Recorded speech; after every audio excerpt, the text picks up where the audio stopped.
a 60% loss in sperm fertility in the last 40 years. That's catastrophic.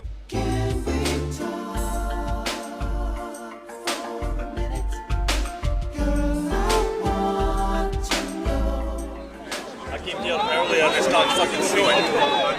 I've been recently learning about Carl Jung and the archetypes. Okay. Do you know anything about No, this? you're going to have to educate me. Well, I'm a complete initiate. I just read one small book about it and it blew my fucking mind. Carl Jung. Yeah, absolutely mind-blowing. And the archetypes. The archetypes. Okay. Specifically looking at the archetypes of the mature masculine. Okay. There's a specific book I found randomly on Amazon. I was like, okay, that looks good. And it was amazing. Okay. So I'm trying to expand my thought into these deeper realms.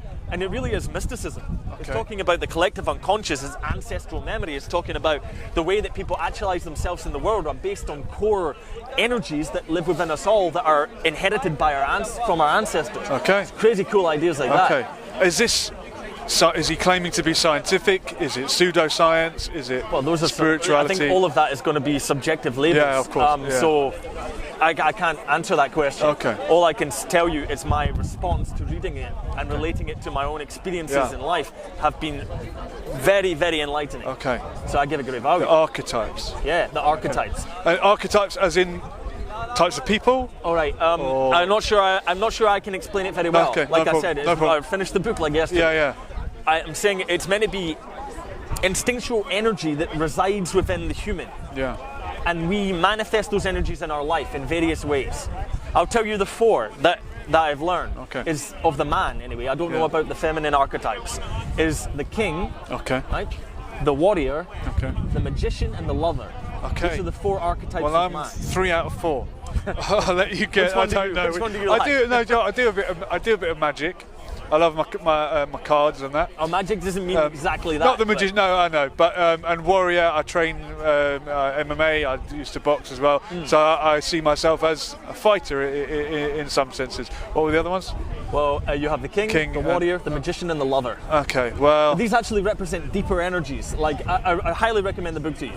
Like, you should definitely check out. Another time I'll come and we can talk about it because they're quite hard for me to describe. No problem. Does it go down the route of alpha male and people emerging as a leader? I'm assuming I understand where you're coming from. No. Okay. It's coming from the what he talks about is that becoming your full self is an integrated personality. Seems to be quite a complex psychological concept. Okay. But it's the full integration of man. So every man would have elements of all those 4. Oh yeah. Archetypes you within are them. those 4 right now. But they're either a negative or a positive manifest. It's either in a too much, too little, or precise. And should it be a quarter each? Is that the balance that you're looking for? They have their fullness when they were expressed in their most positive form, and that's meant to be the goal that every man, every human should work towards. Okay. And it is fascinating. But why should they? Because it's the right thing to do, or because it's beneficial to them? Or It's a good question. I imagine that it depends on I suppose your value structure, but it's about becoming mature. Okay. Psychologically mature. Okay. It says something very interesting. It's a really complicated question you asked, so I really can't give the answer. Yeah, no problem. Because people are going to have their own reasons for living, you know? But it has a really interesting concept in it that come right at the end of the book when it talks about humans being gripped by infantilism. Okay. Which is I can't really articulate it well. But yes, in the terms of wanting to externalize the problems that we have rather than looking for the internal causes.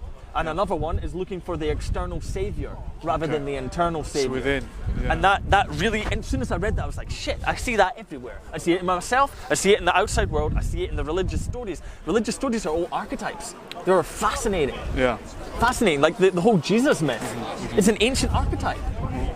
From my very limited knowledge, it's been present in many different cultures. Yes, there have been God-men born to virgins. That's right. Most on the 25th of December. It's something within us that wants to manifest that idea. Yeah. Fascinating.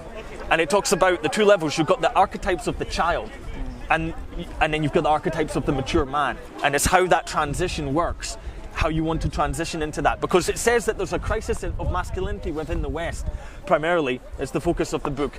And it says that in order for us to eliminate that, in order for to restore, I suppose, balance, you could say, we need to we need to figure out a way of going from boy psychology to man, because we don't have an initiation ritual anymore. If you understand that. Okay. There's Well, ancient cultures did. And still do today. Okay. In a Well, certain parts like of the world. what? Well, there's one that's practiced is where, and of course, I know very little detail, and these can be researched independently.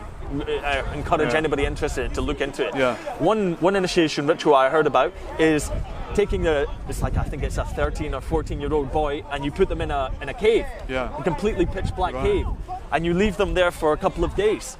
Okay. And they have to stay in there, and when they come, they're facing their ultimate fear. Yeah. Because when you go into a dark place of complete darkness, your brain is telling you danger, predator, watch the fuck And out. when we lived in caves, there probably was danger. Oh, sure, but there's the whole sorts of venomous creatures that live in caves. Never mind bears. But the point of that is to expose them to terror. Okay. And for them to surpass it. Yeah. And it's like confronting death. This is something that we, as well as ritual, we completely lack it in our modern society. In a positive form, anyway. Because various gangs have got initiations. Yes, absolutely. I think martial arts bring an element of that. You can do, I suppose. You know, when you shake hands with someone and then you go into combat, and at the end of it, you shake hands. There's a fan. How are you? Thank you, man. Hi, mate. See you. Yeah. And even martial arts such as jiu-jitsu with the submissions. If you're rolling with someone and you get to the point of a submission, what you're actually saying is, in real life, I might have died. Yeah, that's right. Especially if it's unconscious means dead in a real combat situation. Yeah. And I think people that turn to gangs are missing that in their life. They're missing the aggression that we would have had from hunting when we lived in primitive societies. I agree. It's also positive male role models. Okay, it's also their lack.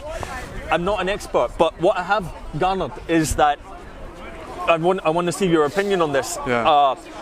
I think a huge problem, a huge issue that is giving rise to more problems in the West right now and here, this country, is the death of the father. Okay. Is the elimination of a positive father from family life. You can see the chaos it brings.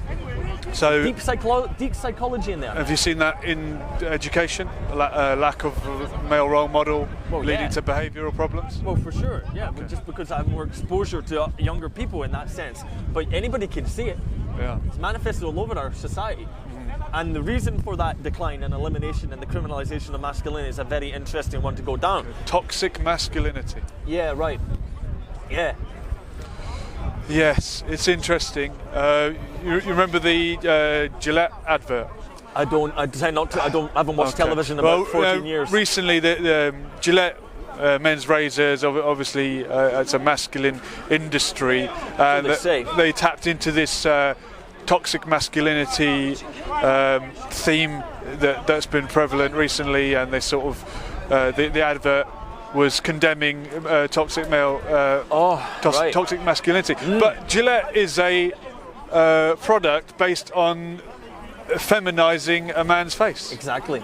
Actually making it like a pubescent boy. Yeah. Which is quite suspect. I mean, no disrespect if someone wishes to be clean shaven. You and I have beards. That's of course they can. That's our choice. But the origin behind it is a bit interesting. Yeah, I found that interesting. So what exactly did it show with this toxic masculinity? From what I remember, it was a montage with various negative male stereotypical behaviours such as catcalling, perhaps domestic violence, or women is very high also. It could well be, and I don't know. Yeah, I'm not. Yeah, I don't know the facts, but I'm sure you're right. And it was saying men are great, but somewhere along the line we lost it and we went astray, and it showed these negative male behaviours. But I won't dispute the fact there are women who are abusive also. We've got a problem in our society, and it's neither blamed on men nor women. Okay. It's a problem in our society. Okay. And the origins are the interesting part, and how to fix it is the troubling part. Yeah. So we have this false idea that women are not aggressive, women are not violent. They very much are, just in different forms. Okay.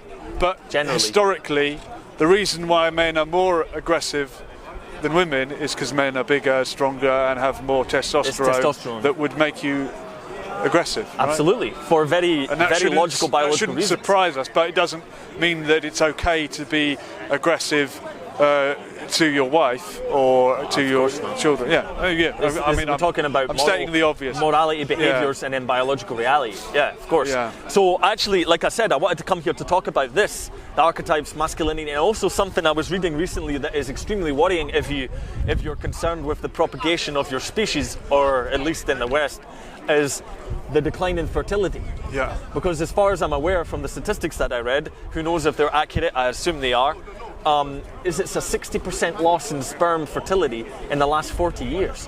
That's catastrophic. Yeah. This is not a joke. Like, there's something causing it. And that's happening where?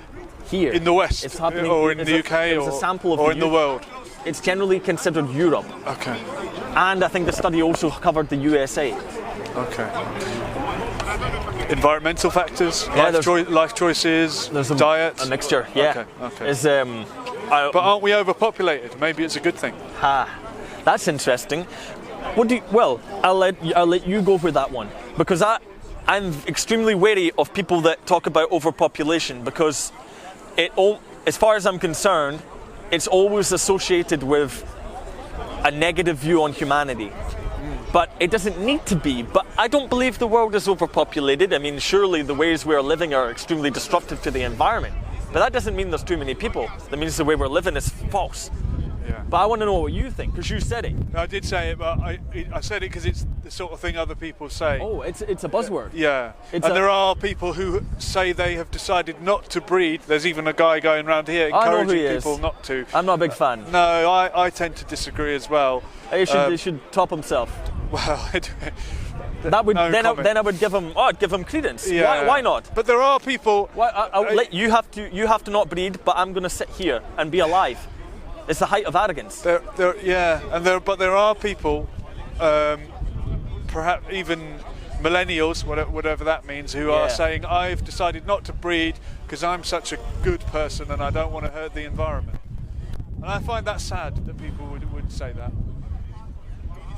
It's a very strange time we're living in, man. This is one of the main things I try and get across to people as soon as I talk to them. We're living in strange times. The world is a very unusual place. Whether or not it's a simulation, who knows?